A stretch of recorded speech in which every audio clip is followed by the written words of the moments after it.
بے شمار علماء اور صوفیہ نے احیاء العلوم کی تعریف کی ہے۔ یہاں ان سب علماء کے خیالات کا احاطہ تو ممکن نہیں، مگر کچھ خیالات بطور نمونہ پیش کیے جا رہے ہیں۔ حافظ ابو الفضل عراقی رحمۃ اللہ علیہ، جنہوں نے احیاء العلوم کی احادیث کی تخریج بھی کی ہے، اپنی کتاب میں فرماتے ہیں کہ حرام اور حلال کے باب میں جتنی بھی کتابیں لکھی گئی ہیں، احیاء العلوم ان میں سب سے اہم اور ممتاز ہے۔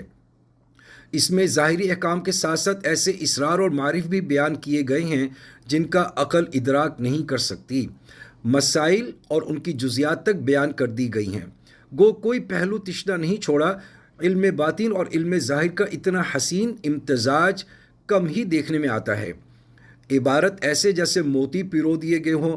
عبد الغافر فارسی رحمۃ اللہ علیہ فرماتے ہیں کہ احیاء العلوم امام غزالی رحمۃ اللہ علیہ کی ان مشہور تصانیف میں سے ہے جس کی نظیر نہیں ملتی۔ امام نووی رحمۃ اللہ علیہ فرماتے ہیں کہ احیاء قرآن کریم سے مشابہ ہے۔ شیخ ابو محمد زرونی رحمۃ اللہ علیہ فرماتے ہیں کہ اگر تمام علوم صفحہ ہستی سے مٹ جائیں تو احیاء العلوم سے دوبارہ زندہ کیے جا سکتے ہیں۔ ایک مالکی عالم ارشاد فرماتے ہیں کہ لوگ امام غزالی رحمۃ اللہ علیہ کے خوشہ چی ہیں۔ تاج العارفین قطب الاولیاء شیخ عبداللہ العدریس کے بارے میں مشہور ہے کہ وہ احیاء العلوم کے حافظ تھے۔ چنانچہ فرماتے تھے کہ سال ہا سال تک احیاء العلوم کا اس طرح مطالعہ کیا کہ ایک ایک لفظ پڑھتا، اس کو دہراتا، اس پہ عمل کرتا اور غور کرتا۔ اس طرح طول عمل سے مجھ پر ہر روز نت نئے انکشافات ہوتے اور اسرار و معارف قلب پر وارد ہوتے، تو جو شاید ہی کسی کے قلب پہ وارد ہوئے ہوں یا کبھی وارد ہوں۔ اس تعریف کے بعد انہوں نے لوگوں کو احیاء العلوم کے مطالعے کی اور اس پر عمل کرنے کی دعوت دی۔ چنانچہ فرماتے ہیں، میرے بھائیوں، کتاب و سنت کی ابتدا کرو۔ میری مراد اس شریعت کی اتباع جس کی تشریح امام غزالی رحمۃ اللہ علیہ کی کتابوں میں کی گئی ہے۔ خاص طور پر احیاء العلوم میں تذکیر موت، فقر، زہد، توبہ اور ریاضت نفس کے ابواب کا مطالعہ کرو۔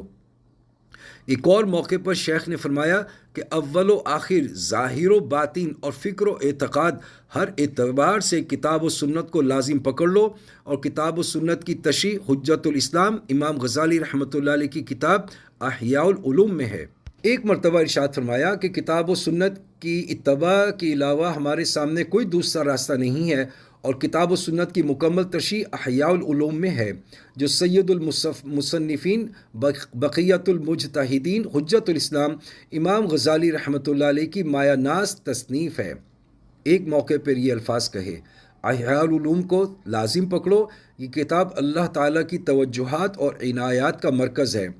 تو جو شخص احیاء العلوم کا مطالعہ کرتا ہے اور اس پر عمل کرتا ہے، وہ اللہ، اللہ کے رسول، ملائکہ اور اولیاء کی محبت کا مستحق ہو جاتا ہے۔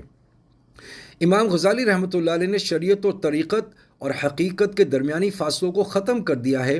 ایک جگہ فرمایا، اگر اللہ تعالیٰ مردوں کو دوبارہ زندہ کر دے تو وہ لوگوں کو صرف احیاء العلوم کی وصیت کریں گے۔ فرمایا، امام غزالی رحمۃ اللہ علیہ کی کتابوں کی تاثیر پوری طرح سے واضح ہے، آزمودہ ہے۔ تمام عارفین کی متفقہ رائے یہ ہے کہ امام غزالی رحمۃ اللہ علیہ کی کتابوں سے شغف اور ان کے مطالعے کے التزام سے زیادہ نفع بخش اور خدا سے قریب کرنے والی کوئی چیز نہیں ہے۔ امام غزالی رحمۃ اللہ علیہ کی کتابیں کتاب و سنت کا لب لباب ہیں، معقول اور منقول کا حاصل ہیں۔ میں علی الاعلان یہ بات کہتا ہوں کہ جو شخص احیاء علوم الدین کا مطالعہ کرے وہ ہدایت یافتہ لوگوں کے زمرے میں شامل ہے۔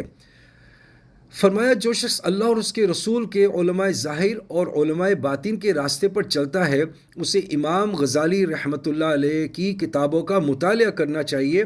خاص طور پہ احیاء العلوم کا مطالعہ اس کے لیے بے حد ضروری ہے۔